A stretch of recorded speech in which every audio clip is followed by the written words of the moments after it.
los académicos, los críticos de arte, los pensadores, los curadores que han participado, nos están dando una nueva lectura de un Vladi que es tanto impulsor de la ruptura con el muralismo tradicional como continuador del muralismo a través de otras formas, otros colores, otros pensamientos, otra manera de abordar la ideología, la poética, la mitología, la pintura, el tratamiento matérico dentro de la creación. Vamos a tener en esta mesa de lujo en primer término al gran pensador Evodio Escalante, un referente de nuestra cultura, un gran crítico literario, un conocedor de la época cultural en la que Vladi estuvo activo. Es ensayista, antólogo, crítico y poeta, licenciado en Derecho, obtuvo la maestría en Letras y posteriormente el doctorado en la misma especialidad por la Facultad de Filosofía y Letras de la UNAM. Los dejo con Evodio Escalante, que seguramente va a decir muchas cosas importantes sobre el libro y sobre Vladi.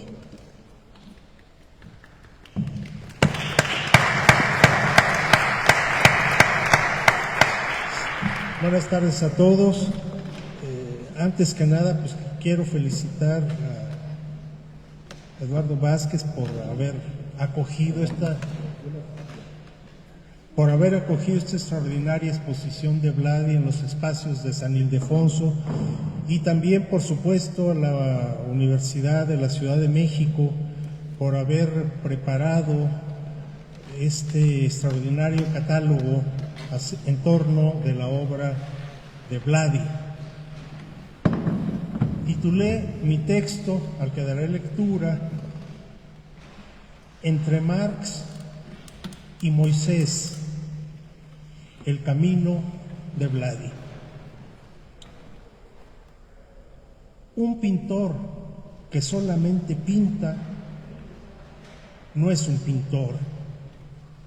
Cada pincelada, cada trazo sobre la tela no solo acarrea texturas y colores, fragmentos de un significante que acaban por prevalecer cuando la obra está concluida. En este acarreo es preciso que del significante brote al menos la sombra de un concepto, el vislumbre de una idea, el parpadeo de una noción que lo organiza todo.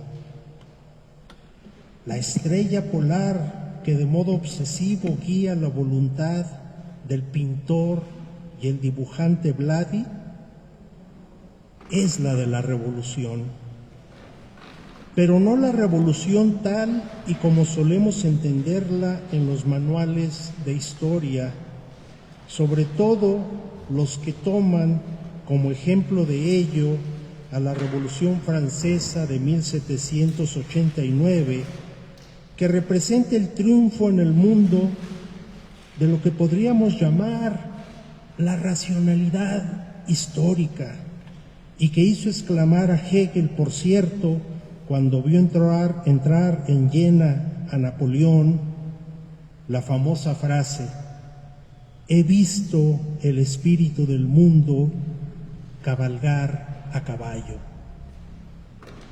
Vladimir Sivalchich-Rusakov concibe la revolución desde una tradición mesiánica que enlaza al menos tres figuras fundamentales: a Moisés, a Jesucristo y a Trotsky. Este último, por cierto, como joya de la corona.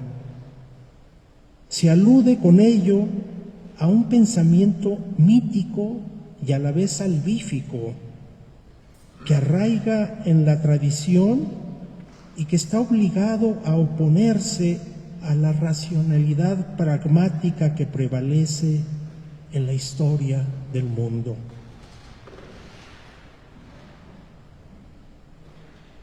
Reconozcamos que la de Vladi es una idea grandiosa, aunque no exenta de problemas. La zarza de Moisés, que alumbra desde el Sinaí, y las alas de los querubines cristianos que calzan como botas de 7 leguas los pies del revolucionario bolchevique, quien se yergue blandiendo en sus brazos las hachas de una destrucción que acaso obedece a designios divinos. Esta zarza y estas alas marchan, por decirlo así, en contra de la corriente. A la historia real oponen una historia religiosa y mitológica, la ceguera del iluminado. Vulneran con ello lo que entendemos por racionalidad, en absoluto contraste con esta fábula mesiánica e invalidando con ello este drama cósmico colosal. José Stalin, el gran corruptor y el gran villano, tendría que hacer suyo a fin de cuentas, aunque nos cueste aceptarlo, el monopolio de la razón que opera en el mundo. Frente al mito religioso, la realidad dura de los hechos.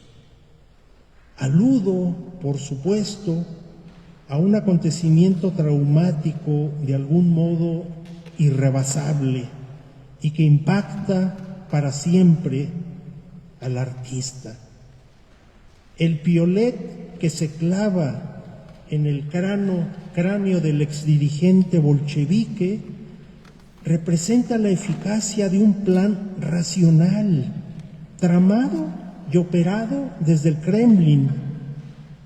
Más allá del bien y del mal, la racionalidad histórica corre por los delgados hilos de plata que moviliza Stalin desde la impunidad del poder absoluto. Esta racionalidad es la única realidad efectiva.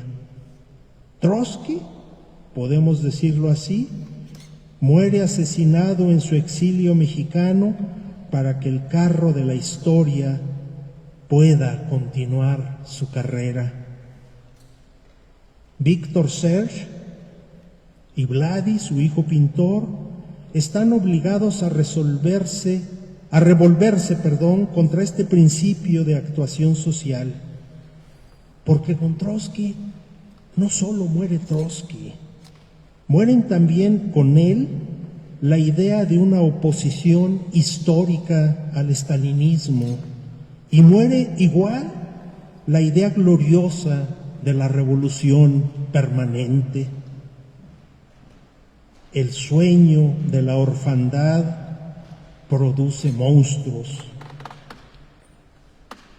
El delirio caótico, la grandilocuencia mesiánica y apocalíptica, las figuras que se abigarran en el lienzo como si quisieran escapar del sitio que les ha asignado el autor, la mano con unos dedos cortados, los troncos sin la cabeza, el cuerpo de Eva que regresa al cuerpo de Adán, como si fuera posible retorcer el Génesis y enmendar la creación, las hachas convertidas en víboras, la obligación que nos impone la historia de cargar al otro, a nuestro semejante, cuando los pies de ese otro parecen querer avanzar en el sentido opuesto.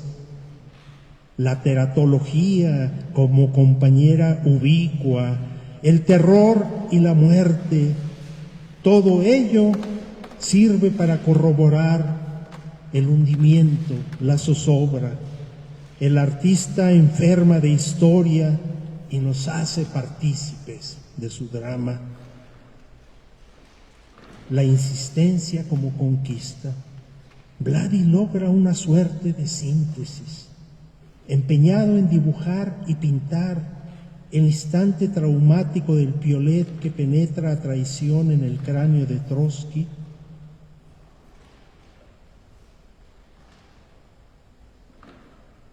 Avanza proponiendo una suerte de ideograma quintesencial, un par de líneas que inciden en una esfera. Sé tú, como dirían los franceses. Es lo que logra Vicente Rojo con La matanza de Tlatelolco, cuando durante años y años lo único que hace es plasmar una T sobre un espacio abstracto de figura geométrica, la T de Tlatelolco, por supuesto. Desaparece la carne y queda el concepto, pero un concepto que produce dolor. Me gustan cuadros de Vladi como el que se titula A donde va uno, no va el otro, o como Comisario de rancho. Veo en ellos el contraste de la sencillez. Es lo simple que puede abarcar el todo y que lo sintetiza.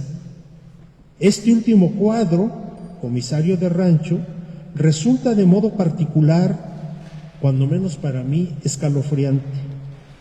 Tiene la economía de un Rufino Tamayo, sobre el fondo de un horizonte plano, sin melladuras, se yergue la figura vencedora del comisario, con su budiónorca en la cabeza, verdadero símbolo de poder, protegido por una austera cerca hecha con palos.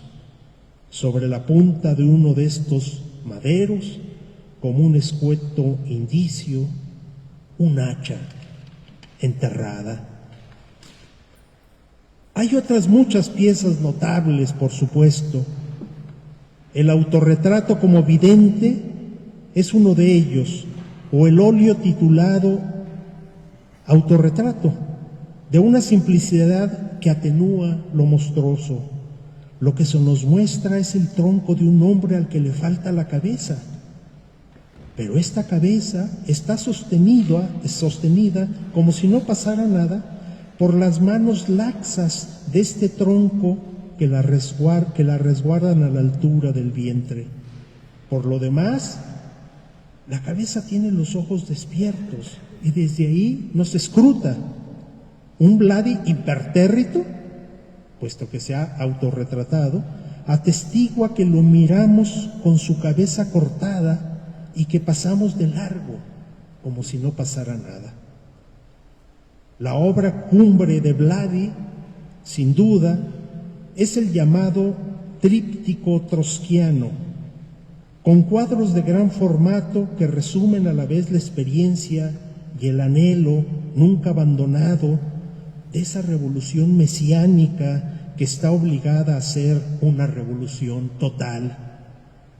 Magiografía bolchevique de 1967, Viena 19 de 1973 y El instante de 1981 son los tres movimientos de esta sinfonía pictórica que es a la vez exaltación y testimonio agudo de una incertidumbre.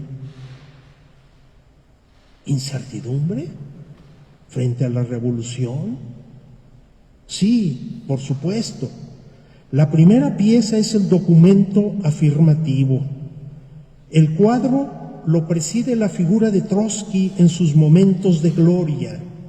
La revolución soviética triunfante parece preservar para este personaje protagónico la silla de la que emanan la autoridad y la fuerza. ¿Acaso Vladi plasma la escena no sin acudir a cierta ironía, la ironía de lo que pudo ser, y quizás por esto la titula Magiografía, porque hay algo de mágico o de irreal en la situación?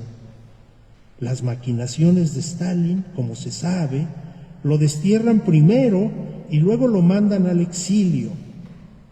Viena 19, que es la dirección donde vivía en esa época Trotsky, donde ahora está el Museo Trotsky, en cambio, nos retrotrae a la cruda realidad del exilio en México, consentido por el general Lázaro Cárdenas. Es el momento en que Siqueiros, acompañado por varios camaradas del Partido Comunista, irrumpen en el refugio de Trotsky y accionan sus fusiles en un intento fallido por asesinarlo a él y a su familia. Tirados en el piso, León Trotsky y Natalia Sedova se abrazan y de modo providencial sobreviven sin lamentar un rasguño. El torbellino de los amarillos, los rojos y los púrpuras contribuye sin duda al dramatismo de la escena. El instante, la piedra final del tríptico, es acaso la más enigmática y fascinante, tiene algo de realismo fantástico, por decirlo así. Vladi regresa esta vez a la oficina, precisamente ahí a la oficina donde fue asesinado Trotsky, pero no vemos al dirigente ruso por ningún lado. Los vivos brillan por su ausencia en este cuadro final. Hay solo objetos, ningún personaje vivo. El centro del cuadro lo ocupa una mesa de madera, la mesa que le servía de escritorio a Trotsky, con sus papeles y sus carretes de grabación. Pero esta mesa se encuentra, extrañamente, flotando en el aire, como si hubiera adquirido vida propia y hubiera decidido soltarse a bailar en medio de la sala. La mesa tiene 4 patas. La primera es de madera, como corresponde. La segunda es una pierna humana que remata con un pie. A la tercera pierna le brota un hacha de metal, este símbolo de la violencia revolucionaria que ha estado empleando Vladi en muchos otros cuadros. Y la cuarta se sostiene sobre una zarza ardiendo, la misma que vio Moisés cuando subió al Sinaí.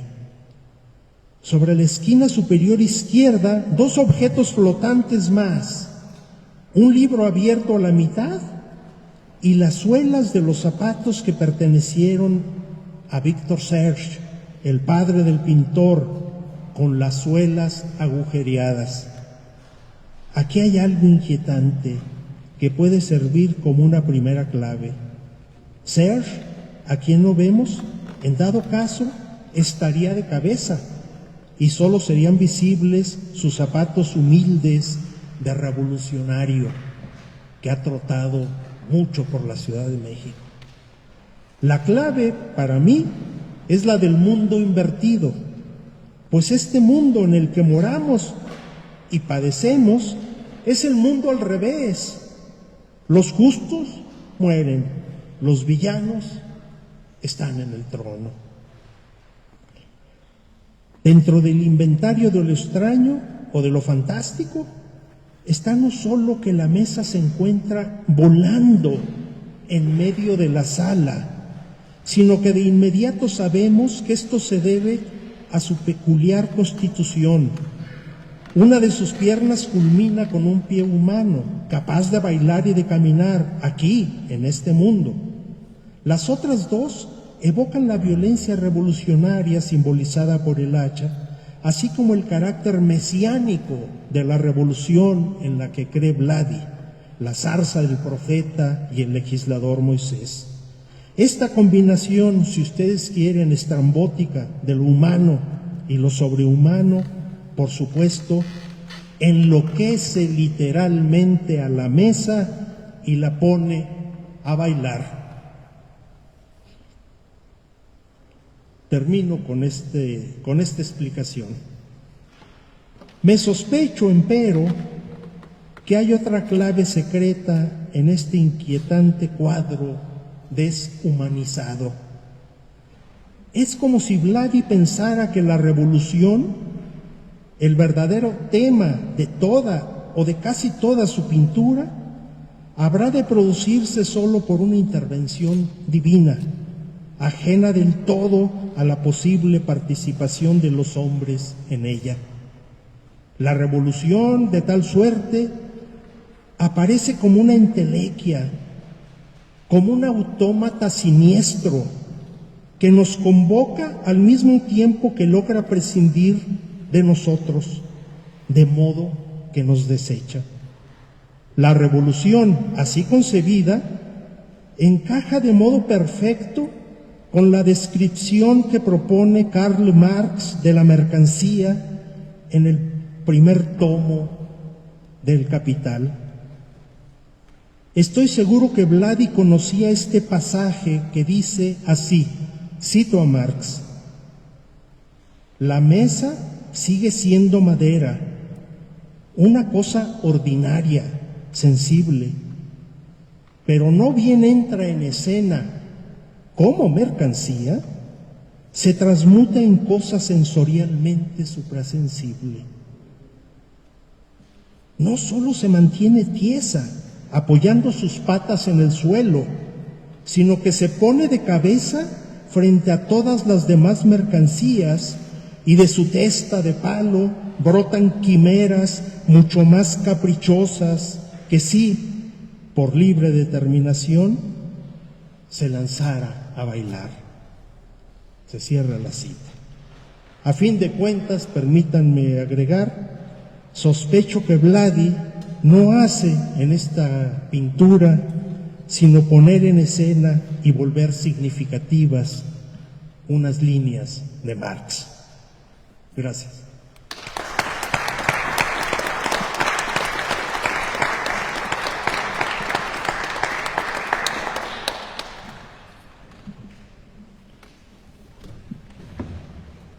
Bueno, agradecemos muchísimo la participación del maestro Evodio Escalante y vamos a dar ahora la palabra al director de este recinto, Eduardo Vázquez Martín, poeta, periodista y ensayista. Realizó estudios de antropología social en la Escuela Nacional de Antropología e Historia, fue secretario de Cultura de la Ciudad de México, entre muchísimos otros cargos que ha tenido, y ha publicado diversos libros de poesía, y le cedo la palabra.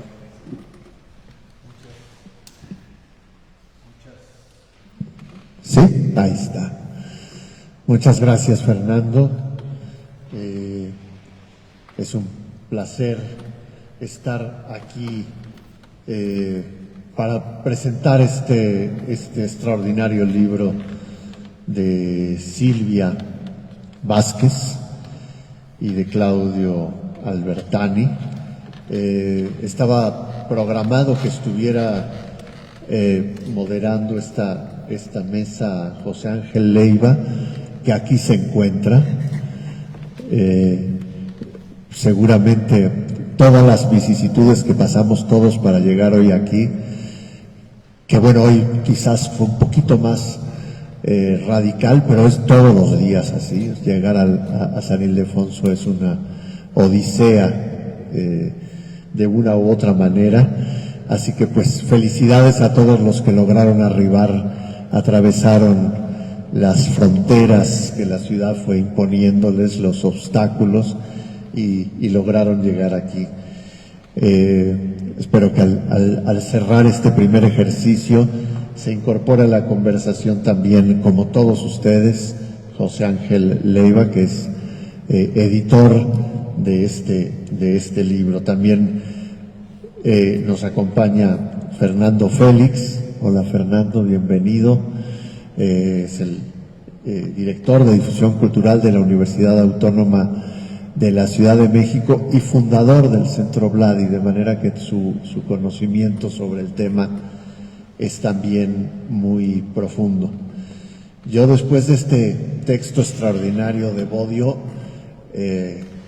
improvisaré un poco y ustedes me tendrán que perdonar, no tiene la profundidad y la reflexión de Bodio. Mientras lo oía pensaba en esa línea que se puede tejer entre desde luego que él teje entre Víctor Serge, Vladi y Trotsky y Marx, pero como a través de su palabra yo recordé a alguien que se puede entrar en escena, que es un escritor muy importante también para Evodio, que es José Revueltas, y sentí el eco de esa voz de Revueltas cuando Evodio subraya esta relación, digamos, místico-religiosa con la revolución, que también le era cercana al otro místico revolucionario que era José Revueltas. De manera que estos santos de este santoral laico, de este santoral revolucionario más que laico, de este santoral comunista, están aquí convocados, nada menos que en esta capilla, donde muchas misas se han llevado a cabo en la historia desde que fue fundada por los jesuitas hace ya muchos siglos. Yo creo que primero yo lo que celebro es la oportunidad que tienen los artistas de infiltrarse en los momentos históricos y llamar nuestra atención para que seamos atentos a algunas de los fenómenos sociales históricos que suceden a través de la mirada del arte. A mí me parece que no es gratuito, aunque tampoco es totalmente voluntario, pero que la voluntad de la historia se manifiesta, que en medio de un proceso histórico como el que vive México, de una transformación como la que se propone un programa político, en medio de la ciudad esté una exposición que se llama Revolución y Disidencia, y que plantea de alguna manera cómo el hecho revolucionario, la búsqueda de la transformación, siempre también está,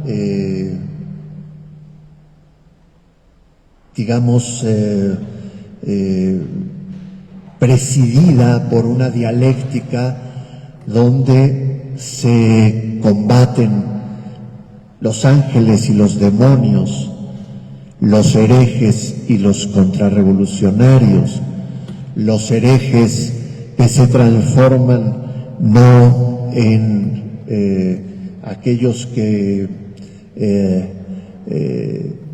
levantan su voz contra el Evangelio, sino el hereje como el representante de la idea pura, es decir, como el representante de una especie de verdad, de idea en estado puro, en contra del contrarrevolucionario, que no es necesariamente quien se opone a la revolución, sino quien opera como una especie de impostor en su nombre. Para Vladi es toda esta dialéctica, tiene estos dos personajes que ya aludió Evodio. El hereje es Trotsky y el contrarrevolucionario o el impostor es Stalin. Y lo que es profundamente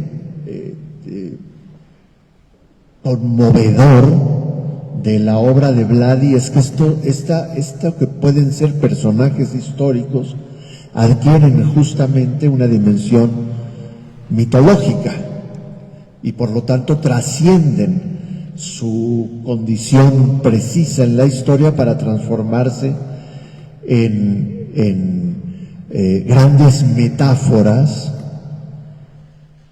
del mundo en sí mismo y de la revolución en sí mismo. Yo estoy totalmente de acuerdo con Evodio en que es la revolución el personaje central de la obra de Vladi.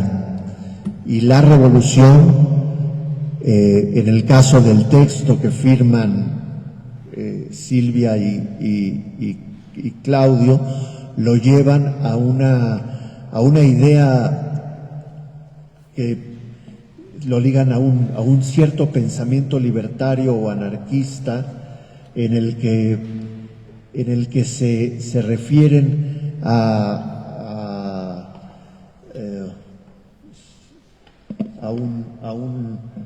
un revolucionario anarquista reclus que hace que propone una lectura de la revolución en relación a otro concepto quizás anterior que tiene que ver con la evolución, ¿no?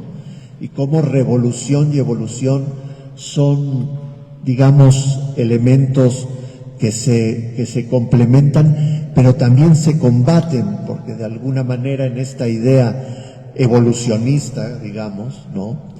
Cientificista de la historia, la evolución a veces encarna la injusticia y la revolución busca la justicia aun cuando entra en contradicción con la evolución, ¿no?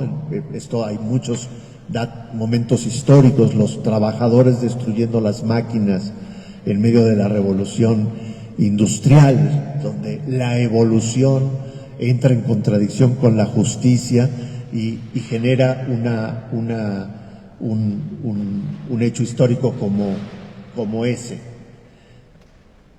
Vladi es un pintor de ideas, por eso nos permite tener conversaciones como la que tenemos aquí.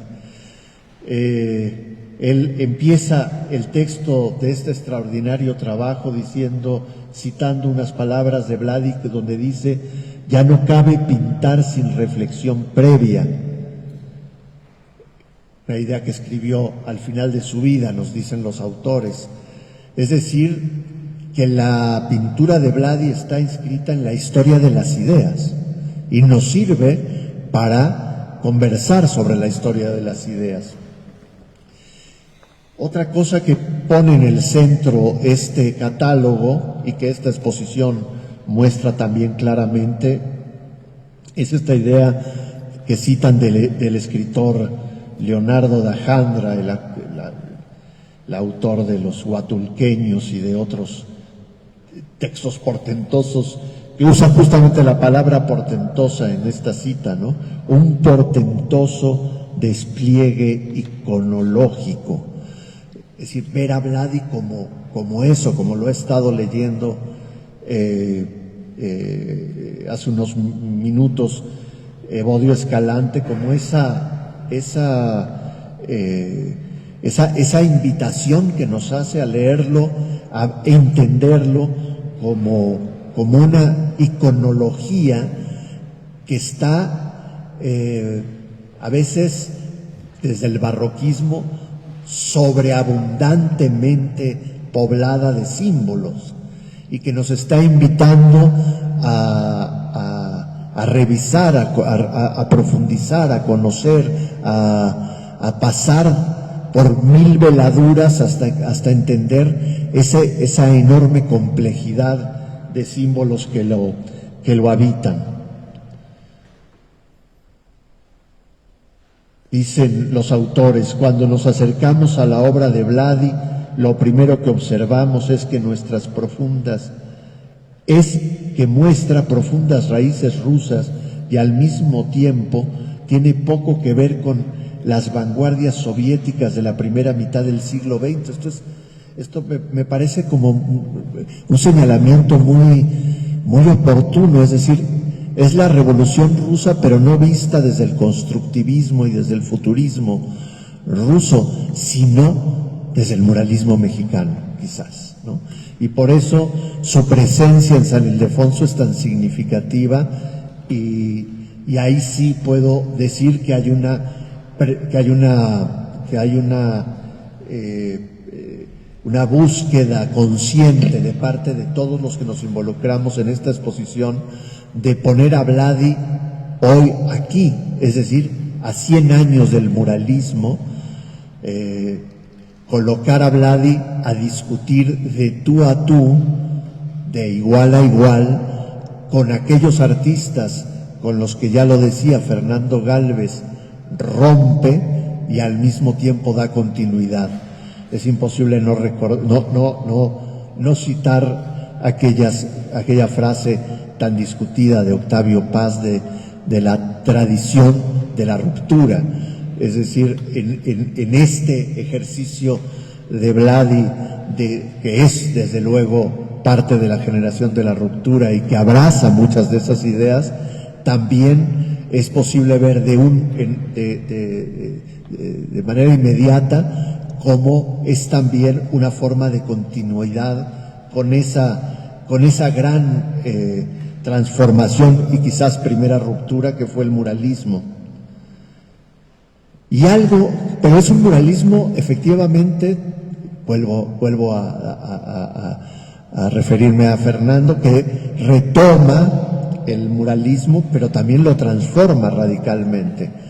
No solamente porque quizás los temas centrales del muralismo eran propiamente la historia mexicana, ¿no? La conquista, la revolución, como temas fundamentales, ¿no? La identidad mexicana, sobre todo a partir de la conquista, y después la gran interpretación de la revolución que en estos muros de San Ildefonso hace Orozco, por ejemplo, o de la revolución en general que está también en Siqueiros.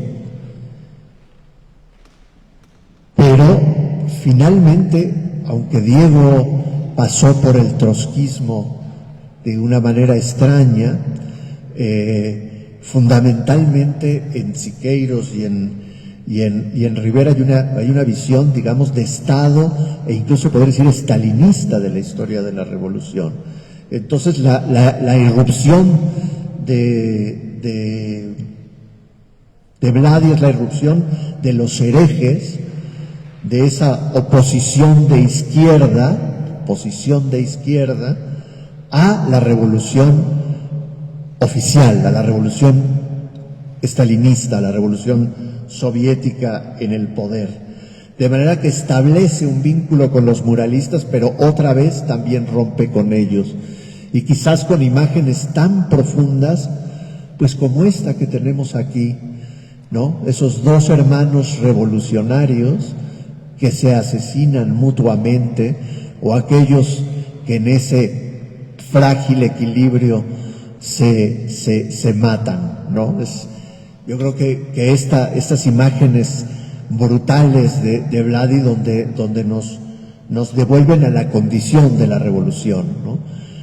Hay algo en Vladi que también lo liga, quizás como con ningún otro muralista, con Orozco, hacía esa visión crítica de la revolución. A mí hay un mural de Orozco que está presente aquí, que es el del revolucionario envuelto en una bandera roja que se transforma en gorro frigio y que lo ciega, y el revolucionario ciego crea a su alrededor una mujer sufriente y un hombre manco lleno de odio. Es decir, mientras la revolución en el poder invita a Orozco, como a los demás muralistas, a pintar la revolución, Orozco hace la crítica de la revolución. Incluso el mural más citado de la revolución de Orozco, el de la trinchera, se le ha querido dar esa visión de heroicidad, cuando es en realidad un mural de la tragedia.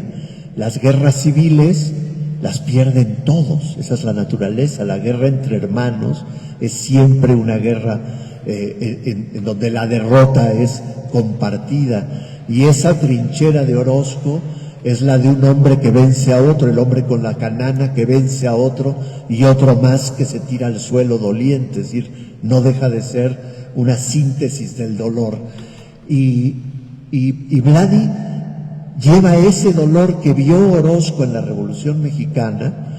Hay algunas otras imágenes que a mí me recuerdan a López Velarde de Orozco, donde se siente una íntima tristeza reaccionaria. Pienso en el segundo piso, con estos seres revolucionarios en medio del paisaje desolado. Y esa capacidad de la pintura en Orozco y en Vladi, de ver a la revolución y de admirar la revolución y de alguna manera estar rendido a ella. El mismo que está pintando esas imágenes, ese Orozco, está pintando hoces y martillos en San Ildefonso, en Los Arcos, está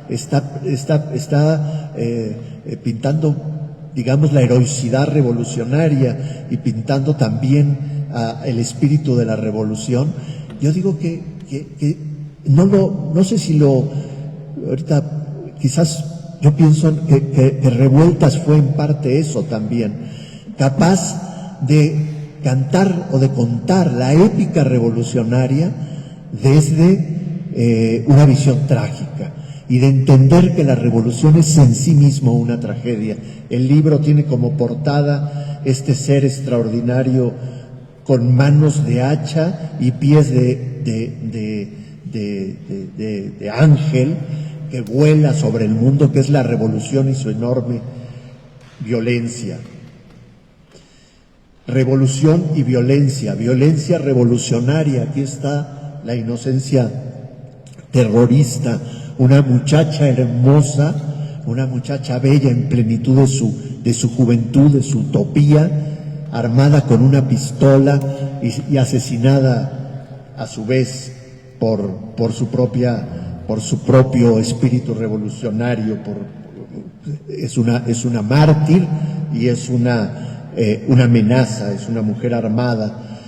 Esa historia de revolución y violencia que quizás tiene entre sus obras más contundentes La Escuela de Verdugos, que está aquí, que nos acompaña, en donde esa historia del siglo XX, que es la historia de la tortura, del crimen, del asesinato de unos a otros, de los zares asesinando revolucionarios, de los revolucionarios asesinando a la familia del zar, de la Revolución Mexicana donde una facción asesina a la otra, donde Carranza asesina a Villa, donde Calles asesina a Obregón, en fin, esta revolución a la que no renuncian estos seres, ni Revueltas, ni Vladi, ni Víctor Serge, ni Trotsky, es también la historia de una masacre, de una escuela de verdugos.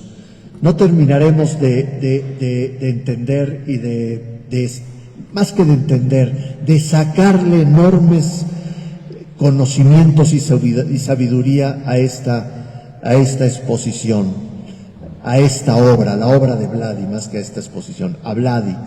Este libro que hoy presentamos, y aprovecho para felicitar a Silvia, porque es un libro donde lo que no entendía en parte de la exposición lo entiendo mejor gracias al libro, gracias a las palabras que has escrito de la mano de Claudio, acompañada por Claudio, y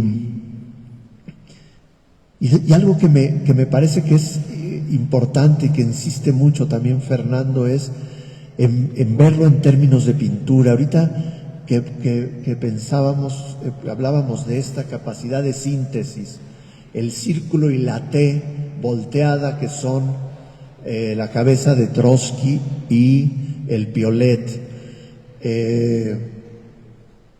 la T de rojo, que me parece un hallazgo importantísimo que le hayas puesto en medio de esta ceremonia. Hace un momento que hablábamos, dije ceremonia, que hablábamos de esto, decía, eso nos viene quizás del cristianismo, ¿no? Toda la historia de la Biblia sintetizada en una cruz, ¿no? Es decir, la capacidad del icono de convertirse en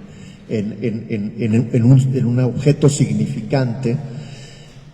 Y después de cómo convierte ese círculo Vladi y la T en una onda, y esa onda la transforma en dibujo, y a través de ese ejercicio crea una forma de dibujo propia, es decir, es capaz de dibujar personajes completos solo a través de la onda. Es decir, se transforma, el dibujo da pie, o la línea de la tragedia da pie al dibujo, que da pie a la historia, que da pie a la pintura, que vuelve a contarnos la historia. Pues gracias a Vladi por tenernos aquí pensando al mundo, entendiendo al mundo en su tragedia y por qué no en su enorme grandeza, en su enorme belleza, el drama humano, no solamente desde su oscuridad, sino desde justamente su capacidad de transformación, de vocación, de creación de mundos y del mundo. Muchas gracias.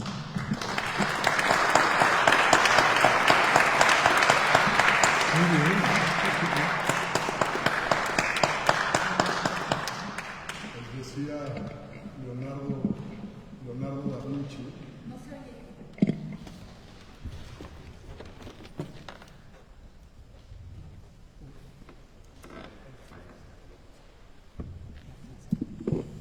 Decía Leonardo da Vinci que la pintura es cosa mental.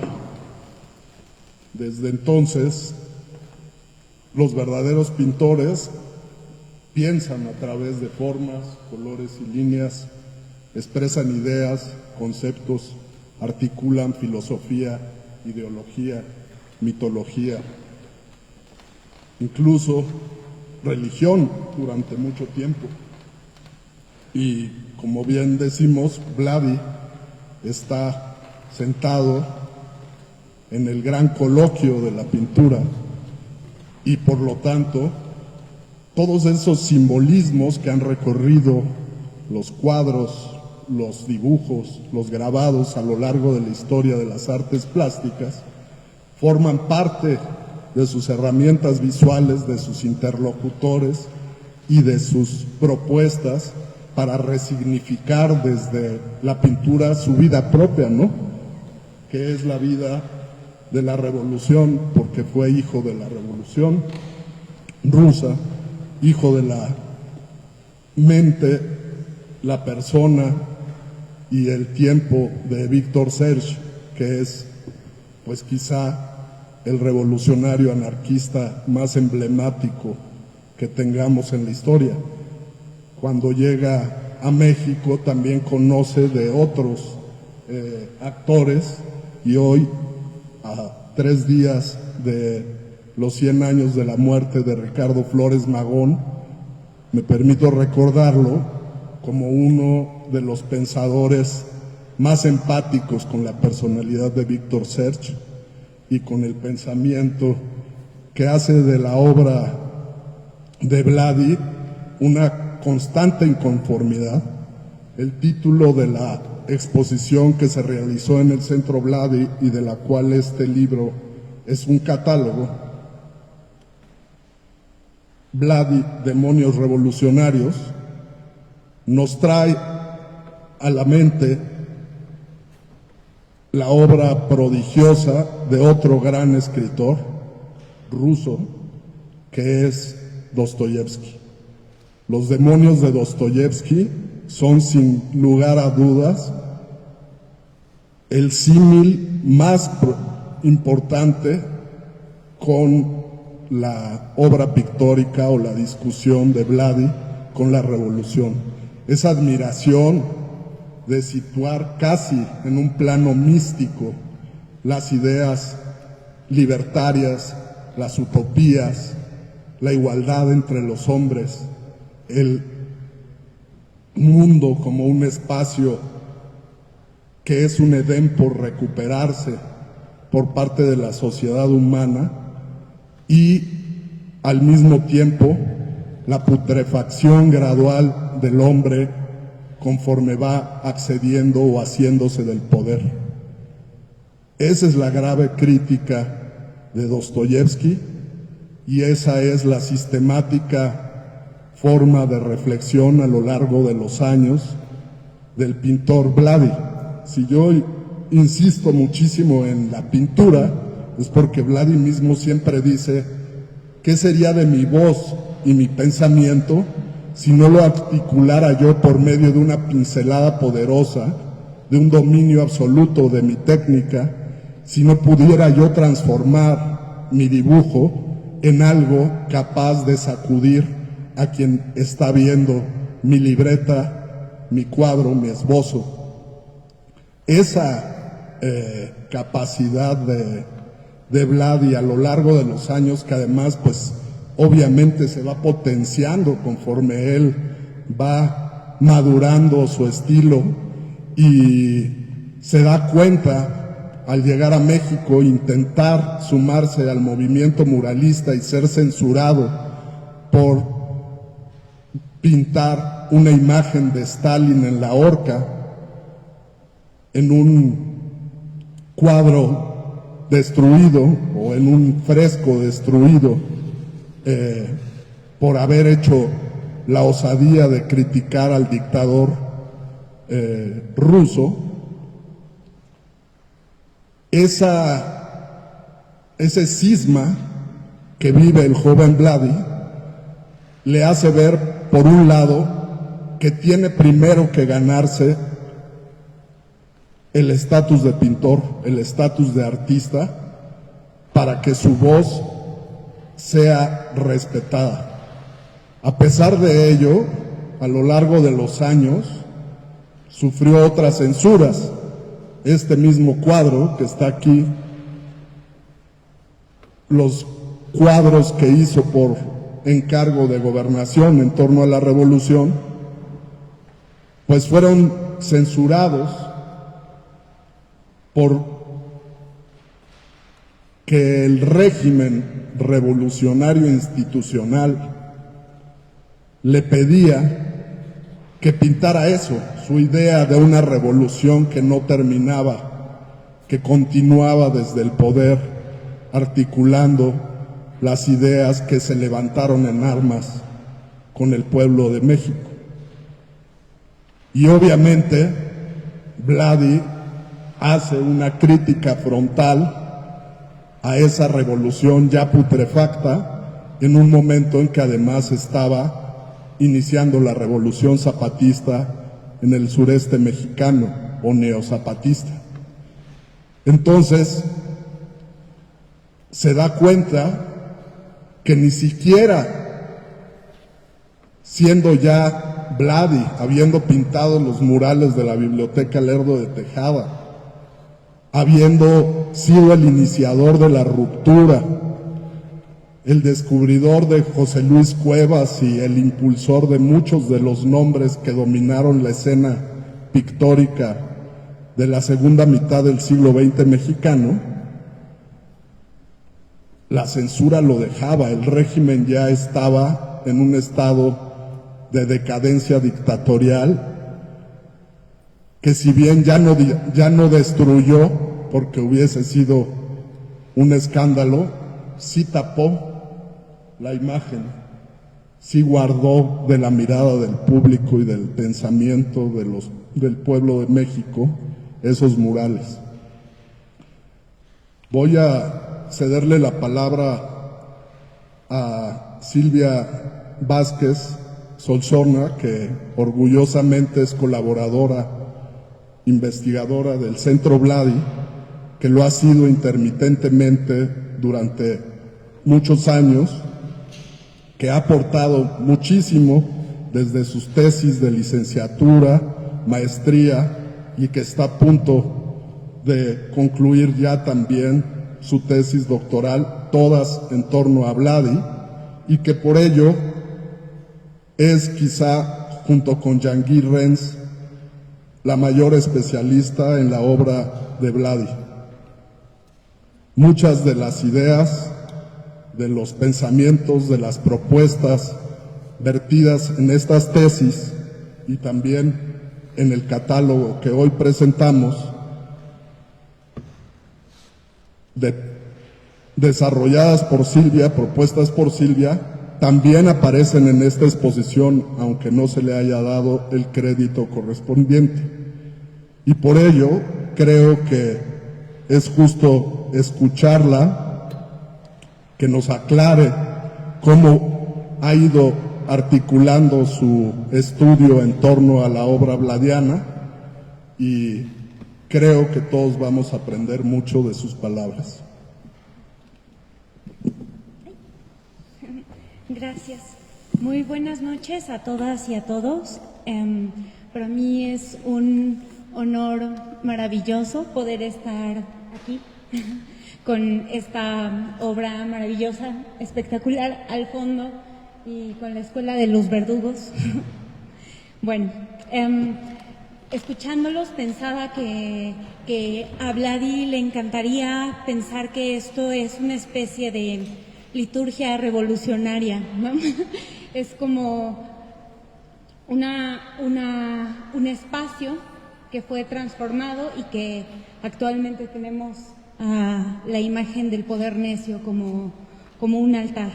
Y pues bueno, voy a leerles, voy a explicar una serie de cuestiones que se desarrollan alrededor del libro de los demonios revolucionarios. Es para mí una celebración la publicación de Demonios Revolucionarios. El libro surgió de un proyecto curatorial que fue uno de los resultados de mi proyecto de tesis de licenciatura, Vladi, Tríptico Trotskiano, un análisis iconográfico. Una investigación que fue redactada originalmente entre 2013 y 2014, aunque fue defendida hasta 2018. La muestra curatorial Demonios Revolucionarios se llevó a cabo del 3 de septiembre al 30 de noviembre del 2015. La metodología de esta investigación parte de la historia del arte. Se trata de un rastreo histórico que contempla los objetos artísticos como fuentes. Son las obras de arte el punto de partida de la investigación. Esto quiere decir que los años en que Vladi desarrolla su propuesta creativa, así como las formas, los colores, los temas, la materialidad, las fuentes visuales y escritas, son contempladas para darnos una imagen más profunda de un momento histórico preciso, así como una posibilidad de develar un proceso creativo. Desde este enfoque se analizó la forma en que Vladi decidió desplegar sus simbolismos. En la investigación se muestra que, por más que el pintor abordaba temas históricos, lo que buscaba era producir un efecto estético en los espectadores. Pensar que su obra es meramente una estampa fidedigna de un momento histórico es reducir la figura de un gran artista a la de un ilustrador. Por lo tanto, la lectura que realicé de los objetos artísticos que se resguardan en este libro tiene la intención de rastrear la narrativa poética que sostiene las preocupaciones artísticas a lo largo de la producción artística de Vladi. Hasta este momento de mi investigación había logrado identificar tres grandes filones de su pensamiento estético. Por un lado, el concepto de revolución, que se construye como una dualidad que resguarda sus principios políticos, la esperanza y la posibilidad de crear un mundo nuevo, pero al mismo tiempo se presenta como la catástrofe y el abuso del poder que aparece con su ejercicio. Por otro lado, se establecen las relaciones iconográficas entre las obras de Vladi y algunos simbolismos del cristianismo ortodoxo y la hagiografía, develando el discurso teológico-político que se condensa en algunas figuras vladianas. Finalmente, se rastreó el andamiaje central de su propuesta, las narrativas mitológicas, principalmente la de la Grecia clásica, que dan sentido a su obra. Recordemos que el mito permite acceder a un conocimiento profundo de lo humano. Se trata de una encarnación de las formas simbólicas donde se dejan al descubierto algunos aspectos universales de la condición humana, los cuales son difíciles de reconocer sin la metáfora, debido al contenido pasional y psíquico de determinadas narrativas. Por esto, los mitos desnudan ante nuestra mirada las más profundas afecciones, así como nuestros más íntimos afectos. Según Denis de Rougemont, la oscuridad del mito, cito, la oscuridad del mito, así, nos permite acoger su contenido disfrazado y gozar de él con la imaginación. sin tomar una conciencia lo bastante clara para que estalle la contradicción. Así se encuentran puestas al abrigo de la crítica ciertas realidades humanas que sentimos o presentimos como fundamentales. El mito expresa esas realidades en medida en que nuestro instinto lo exige, pero las vela también en la medida en que la plena luz de la razón las podría amenazar. Cierro cita. Me gustaría decir que estos tres elementos no son los únicos que conforman los simbolismos profundos de las obras de Vladi. Sin embargo, estas ideas se pusieron al centro de esta investigación y fueron elegidos como el despliegue lógico del discurso curatorial porque me permitían explicar la condensación poética de la temática vladiana. Desde esta perspectiva metodológica, podemos entender que en una sola figura, Vladi representaba de forma simultánea a un hombre histórico, a un símbolo y a un mito, dotando sus iconografías de un poder de conmoción inigualable. Para mostrar esto, vamos a describir el tríptico trotskiano. Es preciso acotar que mis interpretaciones simbólicas surgieron de una cuidadosa lectura de cada panel, de los bocetos preparatorios, de las notas de Vladi, así como de las fuentes visuales y escritas del pintor. El primer panel se titula Magiografía bolchevique. Fue pintado en 1967 con óleos y acrílicos. A través de los trazos ondulantes con cualidades cinéticas y con tonalidades estridentes, la pintura nos sitúa en la Plaza Roja de San Petersburgo. Se trata de una especie de refotografía pictórica de un conocido retrato de León Trotsky. El revolucionario es la figura central de la obra y frente a este personaje, las extremidades inferiores de su cuerpo cercenado avanzan hacia nosotros. Detrás de Trotsky viene su milicia. Las figuras de los hombres se mimetizan con la Catedral de San Basilio. Sobre Trotsky y su ejército se levanta como estandarte la figura de Lenin dentro de una llanta de auto. Del lado izquierdo vemos un hombre sobre un cadalso que recuerda la iconografía de Asclepio. Del lado derecho del cuadro tenemos una cerca que es traspasada por escaleras rotas y que se unen hasta llevarnos a un bosque con un muro de ladrillos pintados con color rosa de pal, donde los árboles se convierten en la iconografía vladiana del Kremlin, rememorando su vida en la deportación de Oremburgo impuesta por el totalitarismo estalinista. Al lado izquierdo de la obra encontramos el símbolo del piolet, representado por un medio círculo con una T invertida, tras esa figura, la obra conforma la Catedral de San Basilio a través de la iconografía de la onda. Sobre el título, podemos acotar que la palabra magiografía es un neologismo, una especie de condensación de los vocablos magia y agiografía, lo cual coloca el misticismo revolucionario que defendió Vladi con su pintura en el centro de sus preocupaciones. La historia de la conformación de este concepto resulta interesante porque nos deja ver los procesos creativos del pintor. En mi tesis de licenciatura de la UNAM cito una anécdota que me contó Claudio Albertani. Según su memoria, una empleada doméstica dijo magiografía bolchevique y no agiografía bolchevique, como el pintor había titulado originalmente. Según Albertani, a Vladi le gustó magiografía y decidió cambiarlo. Sin embargo, considero que algo tan importante como el título de una obra requiere pensarse en términos poéticos. El desliz por desconocimiento que comete la empleada no pasó desapercibido por Vladi, todo lo contrario. En vez de corregir el error e imponer su agiografía, la lucidez de su sensibilidad supo captar la profundidad de este equívoco porque correspondía con su intención simbólica. La palabra fusiona los vocablos magia y agiografía, y esta condensación genera una imagen que representa una cartografía del bolchevismo. Y lo que es más, el título es lo que da todos los indicios de cómo leer y estructurar nuestro ojo al mirar este panel. La magia de esta obra está escondida en la operación artística analógica de las alegorías cristianas con los personajes revolucionarios y el resultado emotivo que pueden despertar en el espectador. Esta incorporación de lo contingente en el juego de palabras de lo no premeditado muestra una de las maneras en las que Vladi llevaba a cabo su proceso creativo, es decir, nos muestra cómo piensa un artista. La significación de la obra se descubre en las metáforas visuales y estas residen en los colores, los personajes, el título, el tratamiento de los materiales, así como la narración histórica explícita y a la vez escondida en el imaginario personal del artista.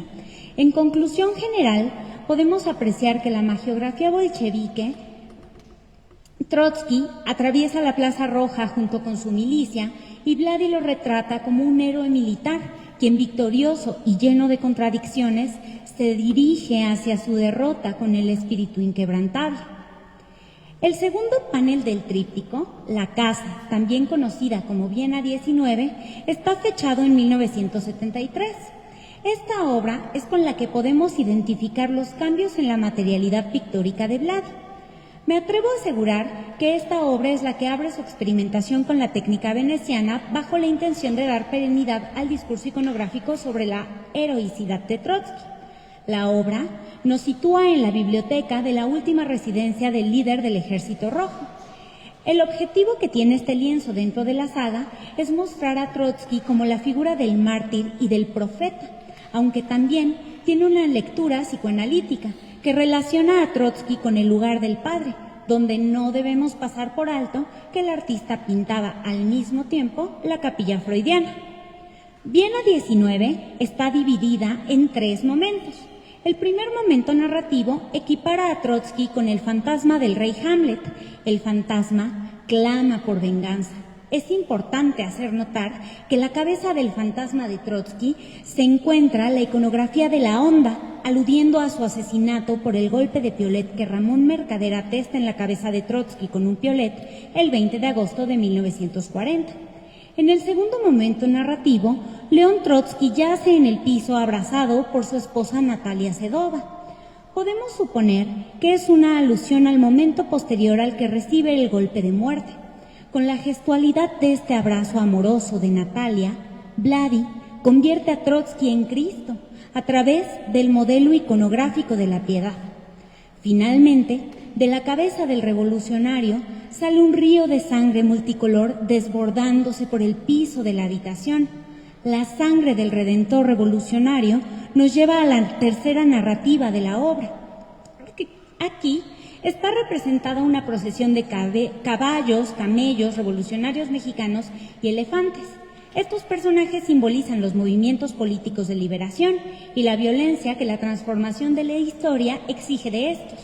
Los personajes caminan sobre la iconografía vladiana del Kremlin. Es un caos multicolor de brochazos y pintura derramada, donde los personajes representados luchan por adentrarse en ese mar de sangre o por terminar con él. Esa violencia revolucionaria es coronada con una iconografía de las tablas de los mandamientos, por lo cual esa procesión es también el éxodo bíblico y su paso a través del Mar Rojo. Con este gesto, Vladi relacionó a Trotsky con Moisés, una figura que ha sido leída en términos de teología política, pero también desde la estructura heroica de su relato.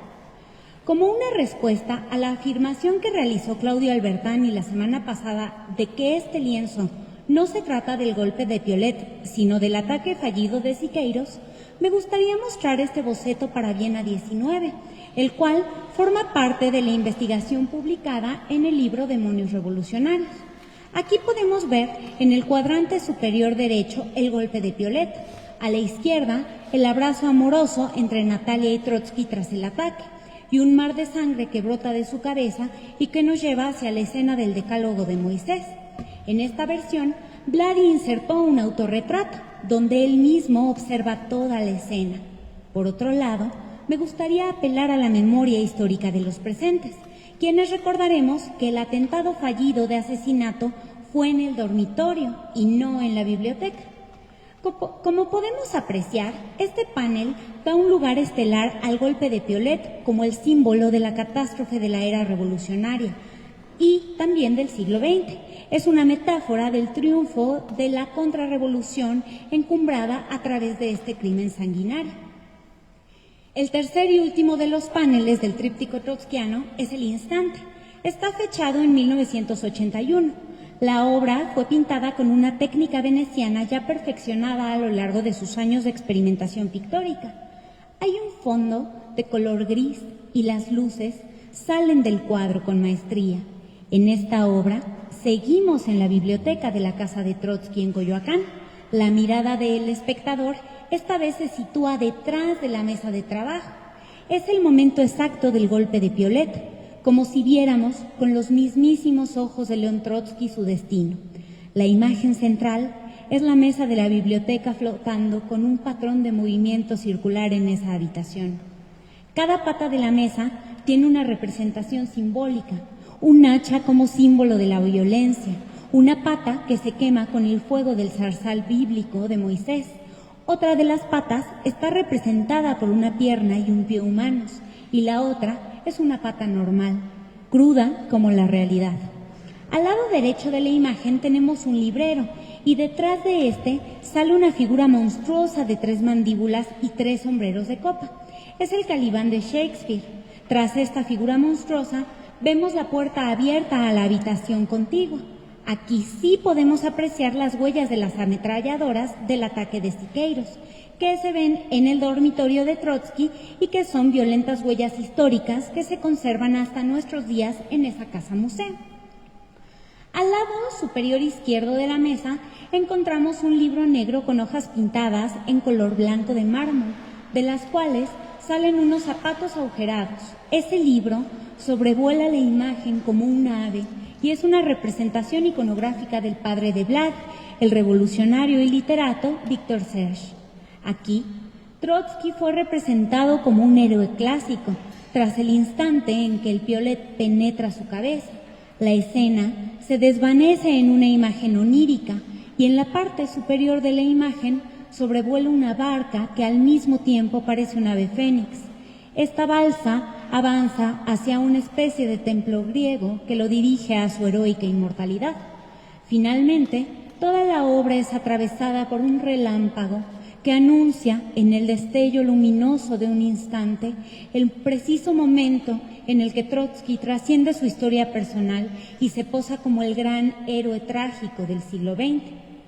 Como podemos ver, a partir de mi investigación sobre el tríptico trotskiano, se desplegó el rastreo iconográfico de la muestra curatorial de los demonios revolucionarios, el golpe de piolet y su ciframiento a través de la iconografía de la onda, el Kremlin, el cerebro colectivo, las budionovkas mitras, las figuras acéfalas, los demonios mitos, jinetes apocalípticos, Perseo degollando a la gorgona, el puño rostro de Stalin sosteniendo el piolet asesino, los mutantes o las figuras con múltiples ojos, los centauros, la figura de Napoleón, el uroboros, el mito prometeico, Jerjes, el Calibán, el uno no camina sin el otro, Mazepa, etc. Resulta alentador descubrir que los curadores hayan utilizado algunos elementos aislados de esta investigación para la muestra Vladi, Revolución y Disidencia, que se encuentra expuesta actualmente aquí en San Ildefonso. Es importante acotar que en el libro se utilizaron los términos demonio y demoníaco en el sentido original griego. Según Giorgio Agamben, cito, los demonios que habitaban en cada hombre hablaban de un genio bueno y de un genio malo, de un genius blanco, albus, y de uno negro, ater. El primero nos empuja y aconseja acerca del bien y hacia el bien.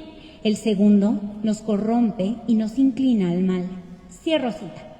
Por esto, la curaduría tuvo como motivo central la figura del ángel demonio bolchevique, representado en el panel de la Revolución Rusa de la Biblioteca Miguel Lerdo de Tejada. Esta figura muestra cómo Vladi fue construyendo la imagen dialéctica que encontramos a lo largo de su producción artística. Según Giorgio Agamben, cito, la teoría benjaminiana no contempla ni esencias ni objetos, sino imágenes. Estas imágenes se definen a través de un movimiento dialéctico que es captado en el acto de su suspensión, stillstand. No es que el pasado arroje su luz sobre el presente o el presente su luz sobre el pasado, sino que la imagen es aquello en lo que ha sido se une de un modo fulmíneo con el ahora, en una constelación. Cierro cita.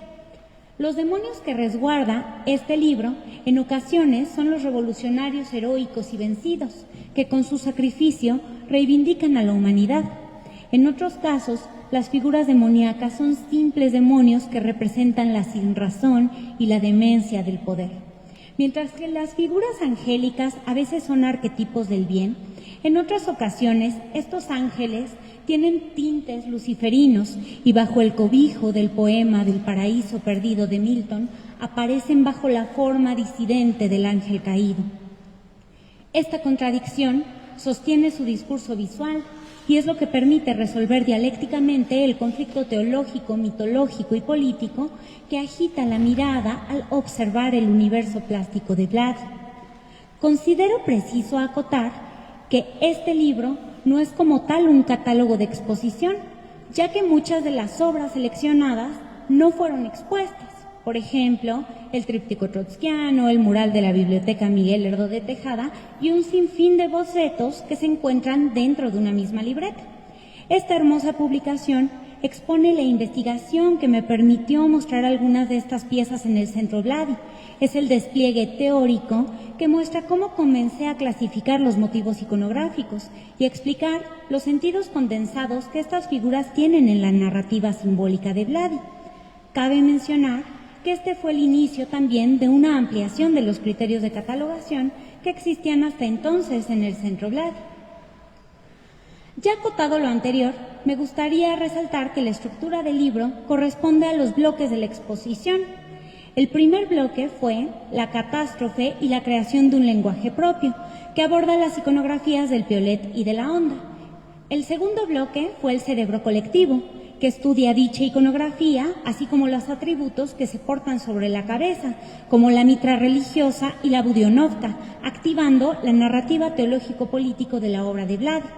La mujer, como artefacto subversivo, fue el tercer bloque, donde se presenta una lectura de lo femenino en el universo pictórico vladiano, donde la mujer funciona para la revolución no como un agente transformador activo, sino a través del artificio sexual. Esto se ejemplifica con numerosas iconografías y permiten acceder a la mirada masculina del siglo XX.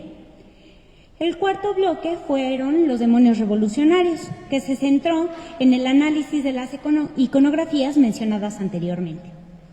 El último bloque se llamó Soy ateo, pero hablo con Dios, una frase que dijo Vladi poco antes de su muerte y que nos revela el sentido simbólico de la dualidad iconográfica de Vladi. El revolucionario es a la vez el ángel y el demonio. Finalmente, se añadió como anexo el texto de Vladi sobre el tríptico trotskiano, ya que es una fuente central para comprender la propuesta estética del pintor y las líneas que siguió y una de las líneas más importantes que siguió esta investigación. Me gustaría resaltar que la publicación de este libro es un esfuerzo colectivo. Antes que nada, me gustaría agradecer a Freddy Nazario. La edición de Demonios Revolucionarios es un sueño materializado para mí. Agradezco el cuidadoso diseño, así como las menciones que haces sobre mi investigación a lo largo de tu tesis de licenciatura, pero sobre todo agradezco la amistad, el compañerismo y la complicidad vladiana. El libro pertenece también a todos los que hemos conformado al Centro Vladi. Teodoro Aguilar, Marisela Zúñiga, Minerva Franco, Doña Elena, el equipo de seguridad del recinto, Araceli Ramírez y al entonces responsable del Centro Vladi, Claudio Albertani, a quien reconozco por sus retoques de estilo al texto que presenté en un primer momento como fundamento de la investigación curatorial, y porque este también se vio enriquecido por sus contribuciones historiográficas, específicamente en lo que respecta a las ideas sobre Pierre Pascal y su interés en la figura de Abacum, así como el rastreo del concepto revolución-evolución en el Lycée. Rememoro también el diálogo enriquecedor que se dio en aquel momento. Por supuesto, reitero mi infinito agradecimiento con Fernando Gálvez, que bajo su dirección es que este libro ve la luz por primera vez. Gracias al área de publicaciones y a la Universidad Autónoma de la Ciudad de México. Considero que es una institución comprometida con el cuidado, conservación, investigación y difusión de la obra de Vladi. Sin este interés, la presente investigación no habría desplegado sus alas. Finalmente, también agradezco a los lectores de los textos que integran el libro.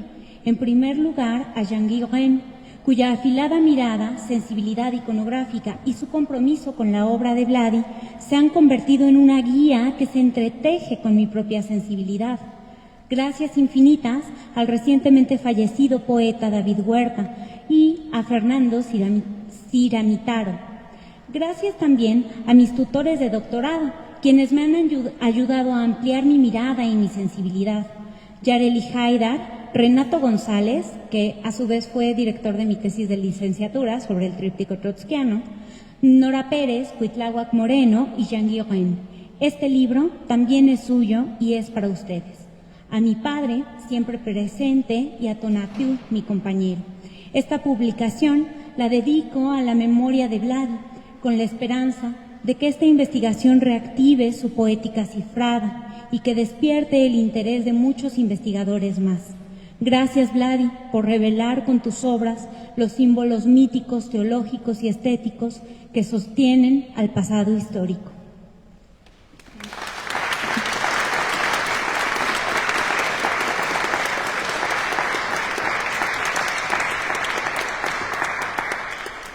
Bueno, también quiero expresar mi admiración por el trabajo de Silvia, pero no desde mi voz, sino enviando el mensaje que la rectora de la Universidad Autónoma de la Ciudad de México quería expresar en esta mesa y que no pudo llegar por diversos inconvenientes, incluyendo la marcha feminista. Pero que además de expresar el agradecimiento a Eduardo Vázquez y a todo el equipo de San Ildefonso por el impulso a la figura de Vladi y esta reinterpretación histórica que estamos teniendo de su obra gracias al despliegue de esta magna exposición y a su complemento que inauguramos en el Centro Vladi hace una semana con la exposición Vladi y sus contemporáneos, donde tenemos básicamente la obra de la generación con la cual se configuró lo que hoy conocemos como la ruptura: Vicente Rojo, Gironella, Héctor Javier, Toledo, José Luis Cuevas, Tamayo como referente. Los invitamos a ver esta exposición con Roger von Gumten también, Leonora Carrington, en fin, nombres de lo más importante de la segunda mitad del siglo XX para nuestro país, y creemos que la Universidad Autónoma de la Ciudad de México no solamente refrenda y apoya todas las ideas desarrolladas, vertidas por Silvia a lo largo de sus años de investigación en el Centro Vladi, en este libro, en las distintas exposiciones a donde ha trabajado como curadora, en las que el equipo entero de Vladi ha sido parte de la articulación de estos proyectos, sino que refrendamos el respeto absoluto a su autoría y reconocemos todos los hallazgos que ha hecho, en específico muchos de los que mencionó hoy mismo, que están asentados además en el libro y que corresponden enteramente a años de estudio, dedicación de su trabajo, y que por lo mismo, al verlos en cierto momento reflejados en partes de la curaduría, hoy queremos hacer reconocimiento en la curaduría que desarrollaron para San Ildefonso Claudio Albertani y Araceli, que corresponden a Silvia, aunque no se le haya dado el crédito, ¿no? Específicamente la sección en la que está señalada la figura de la onda, esta figura del piolet que se convierte en la onda, que es algo que queda plenamente asentado no aquí, sino en la tesis de licenciatura que provoca tanto la exposición como el libro de los demonios revolucionarios. También, pues bueno, respetuosamente apoyamos también la moción que hizo la semana pasada en las mesas paralelas para que el tríptico trotskiano sea colocado en el orden correcto que planteó Vladi y de ese modo la universidad asume institucionalmente el respaldo a este investigador. Queremos agradecer a todos los asistentes de la forma más justa, que es cediéndoles la voz por si tienen algún tipo de comentario, alguna pregunta o alguna observación o idea también en torno a la obra y el pensamiento de Vladi.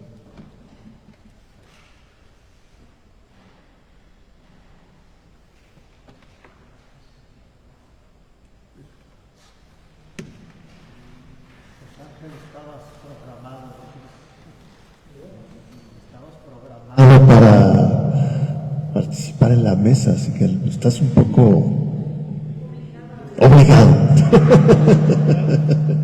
No, hombre, si quieres. A ver, ahí está, ahí tienes.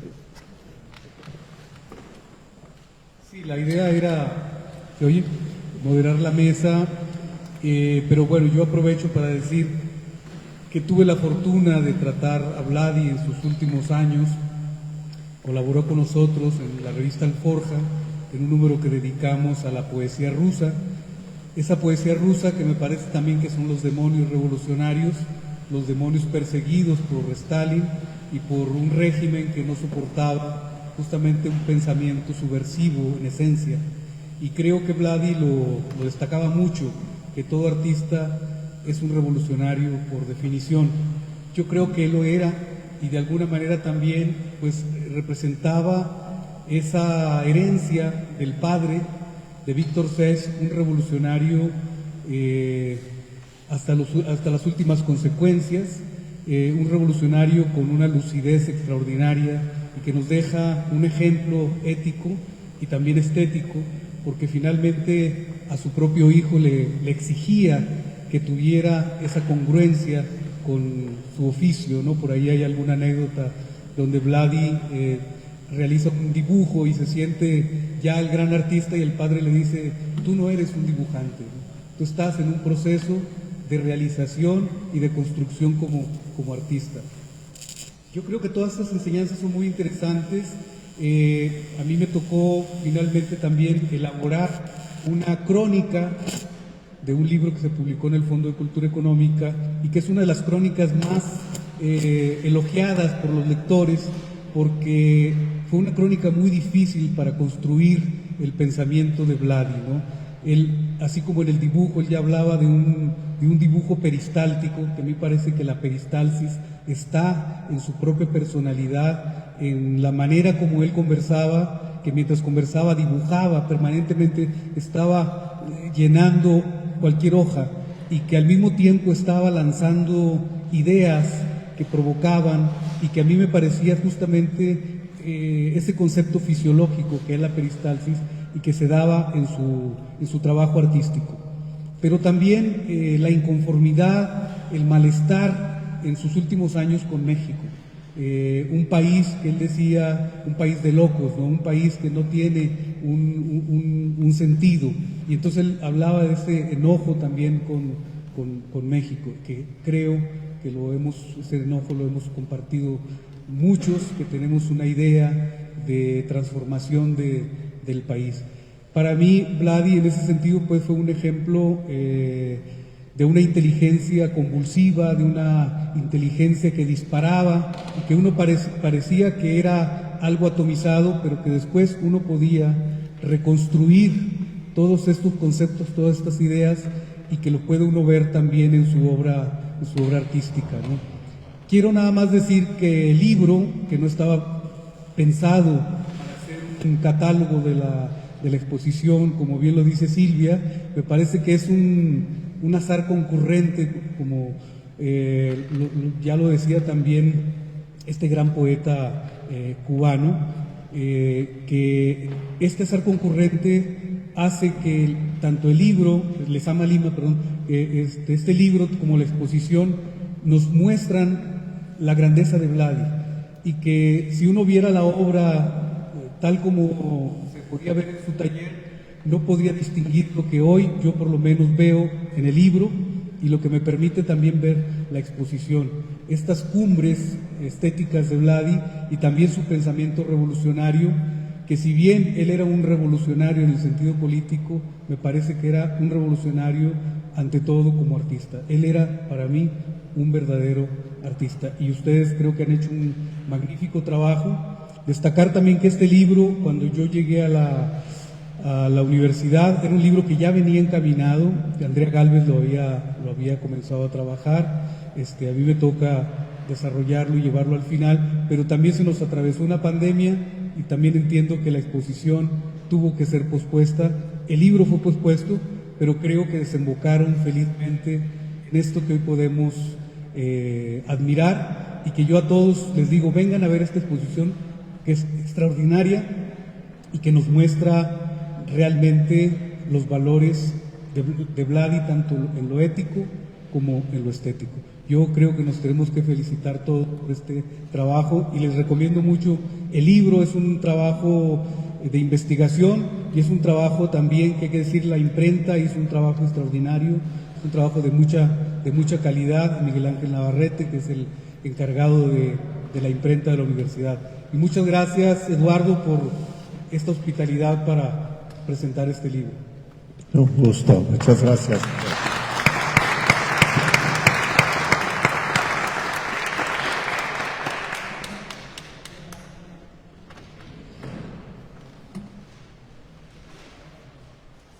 ¿Se oye? Muchas gracias. Solo quería tomar la palabra para decir que qué significativo que el 25 de noviembre, el Día Internacional en contra de la violencia contra las mujeres y las niñas, haya la oportunidad de que Silvia tome el micrófono, tome la voz y tome el mérito de un trabajo de investigación, demostrando el largo aliento, el largo trabajo de interpretación y el nombre que hay frente al libro, porque hay muchos tipos de violencia. Qué bueno que estás en esta mesa. Muchas gracias por un trabajo tan complejo de interpretación, de investigación y de exposición, no solo en las paredes, sino en un texto.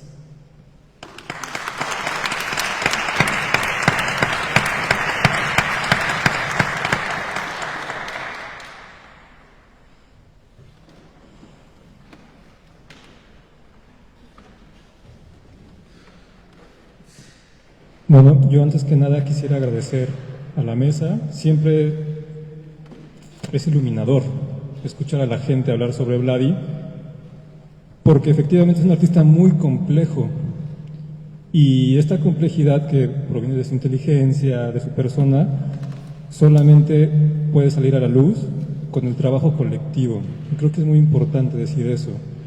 La investigación en arte o en ciencia también requiere siempre del diálogo con los pares. Uno no puede estar haciendo investigación en su estudio con sus libros y internet. Afortunadamente ya no tiene que ir uno a todas las bibliotecas. Se requiere siempre justamente del diálogo, de la discusión, y para eso se requiere un espacio de apertura. Celebro, como bien dices, justamente que hoy se haya dado este espacio, y solamente pues festejar y pensar que en el futuro todo tiene que ser así, de manera colectiva, como justamente celebrando la comunidad que somos, de vladianos, que lo respetamos y lo queremos y que nos ha unido más que lo que ya estamos unidos antes. Muchas gracias.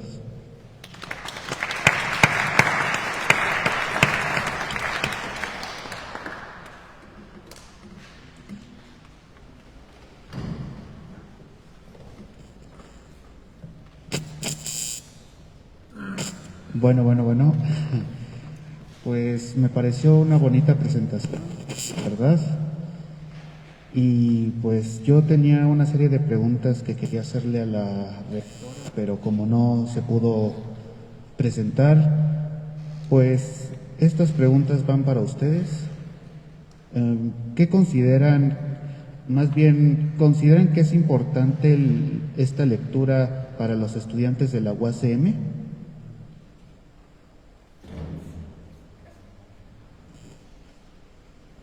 ¿Es la única pregunta o tienes hay Más, más? todavía. ¿Por qué no las haces todas? Bueno, sí, disculpen, es la primera vez. Bueno, adelante, adelante. ¿Por qué Vladi es una figura importante para la universidad? ¿Y creen que la figura de Vladi, más bien, disculpa, la universidad nació de los ideales de Vladi? Que si la universidad nació de alguna manera de los ideales de Vladi. Bueno, yo respondería las primeras dos preguntas. Una universidad no solamente se construye en las aulas, y parte central y fundamental del complemento de la educación de los jóvenes, así como del desarrollo de sus académicos, resulta de la interacción tanto con los libros como con el arte. Entonces, la publicación de materiales artísticos, de materiales que hablan sobre la cultura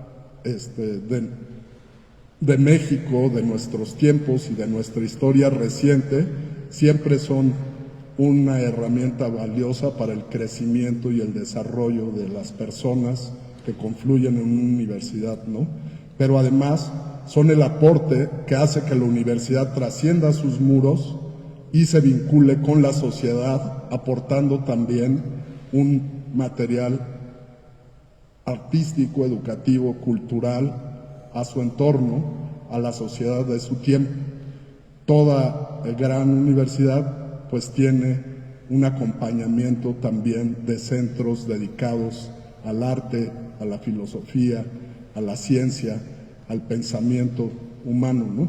Entonces yo sí creo que por ello es central. En el caso de la figura de Vladi en específico, pues se dio la oportunidad de tener estas obras en comodato en el Centro Vladi, que por cierto conforman pues gran parte de esta exposición, y que eso te hace ver que en un recinto tan importante, que se inauguró con una de las muestras más destacadas que ha habido en la historia reciente de las artes plásticas mexicanas, como fue 30 siglos de esplendor, prácticamente curada por Octavio Paz, y que hizo un recorrido por todas las ideas plásticas de nuestro país hasta la primera mitad del siglo XX, pues te hacen ver lo destacado de esta figura, ¿no? Si tú visitas también la exposición que hay actualmente en el Centro Vladi, pues hay personajes como Vicente Rojo, pues que cambió la realidad también, no solamente a través del arte, sino de su diseño gráfico, o sea, moviendo las ideas a través del diseño gráfico y de su impulso al trabajo editorial y en la construcción de suplementos y revistas, ¿no? Entonces, los más importantes autores confluyeron en su editorial, que es Era, y así cada uno de los artistas que forman parte de la generación y del movimiento del cual fue Vladi impulsor central, pues configuran realmente lo más destacado del pensamiento desde las artes plásticas. Entonces, pues pudo haber sido otro, pero tuvimos la suerte de que fuera Vladi. Pudo haber sido algún otro artista, pero pues estamos hablando ya de artistas del mismo tamaño que Toledo, que Vicente Rojo, que Gironella, pues que difícilmente una universidad se podría negar a recibirlo y a que impulsarlo para que sus jóvenes y sus maestros y en general todos los que conforman la universidad se enriquezcan con él, ¿no? A mí me gustaría escuchar a Fernando Félix, fundador del Centro Vladi, escuchar tu palabra aquí, que nos acompañes en esta reflexión.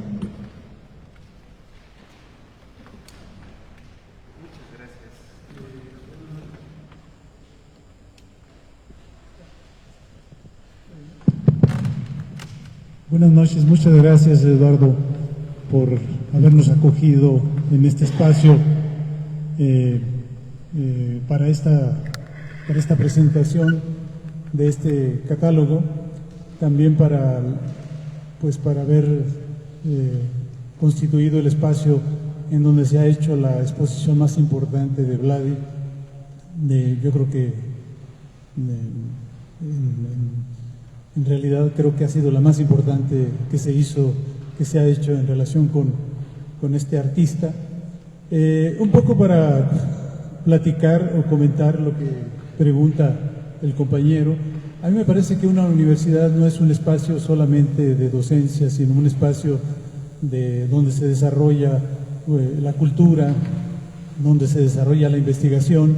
Y en este caso, este pintor que es tan importante para nosotros y que nos cayó como de repente, porque como dice Fernando Gálvez, pudo haber sido otro artista, pero gracias a las gestiones iniciales de Claudio, bueno, pues se hizo presente en la universidad en la obra de Vladi, y yo creo que nuestra universidad se ha dedicado a desarrollar pues la investigación, como se puede notar en esta reunión, en esta presentación.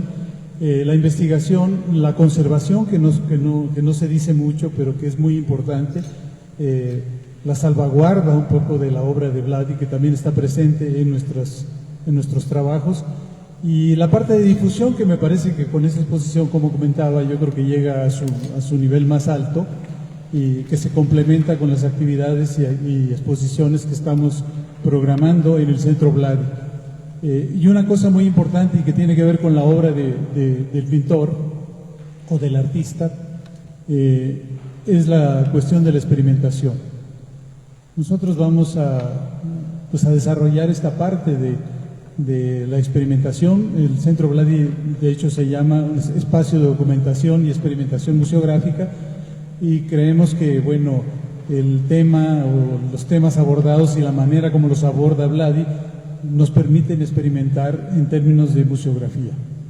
Entonces creo que estamos muy acordes con el artista, y que, bueno, una universidad o nuestra universidad creo que ha hecho un muy buen trabajo en ese sentido, que está generando debates que creo que son importantes abordar. Y pues seguiremos en ese camino, abriendo un espacio de experimentación también, para que en la parte de difusión y de divulgación de la obra de Vladi pues se puedan llegar a hacer planteamientos novedosos, y que pues vivamos experimentando museográficamente la gran obra de nuestro pintor Vladi. Pues muchas gracias. Muchas gracias, Fernando. Bueno, la última pregunta que hiciste también, que si los ideales de Vladi se reflejaban en esto, pues creo que sí, porque la fundación de la Universidad Autónoma de la Ciudad de México fue generar un espacio para los jóvenes que tuvieran la posibilidad, sin pagar un centavo en ninguna de las actividades, incluyendo obviamente sus cursos académicos, para que ellos pudieran desarrollarse como seres humanos, ¿no? Y pues esa es una de las cuestiones que más preocupaban a Vladi, que era el movimiento de las ideas, de la cultura, en favor de todos para una sociedad más igualitaria. Eso sí estaba en el corazón del pintor.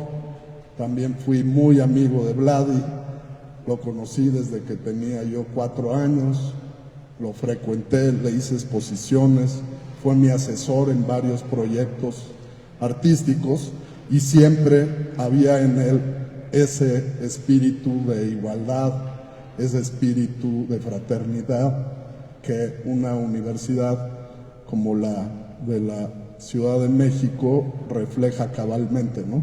Es una universidad en la que prácticamente la mayoría de los alumnos son de escasos recursos y gracias a lo que estudian y lo que obtienen de ella, acceden a una mejoría en sus vidas.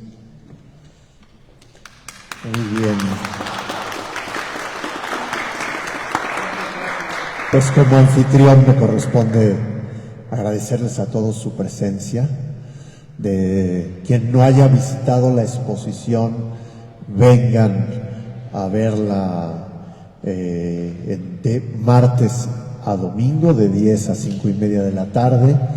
Y un saludo para la rectora Tania Rodríguez, que no nos pudo acompañar hoy. Un saludo desde este recinto, que es un recinto de la Universidad Nacional Autónoma de México. Qué bueno que las universidades colaboran unas con otras y que es un recinto además que cuenta con el apoyo del gobierno de la ciudad y de la Secretaría de Cultura Federal. Así que buenas tardes. Después de esta ceremonia, como decías, esta liturgia, después de esta liturgia revolucionaria, vayan todos con la revolución a donde quieran que vayan. Gracias.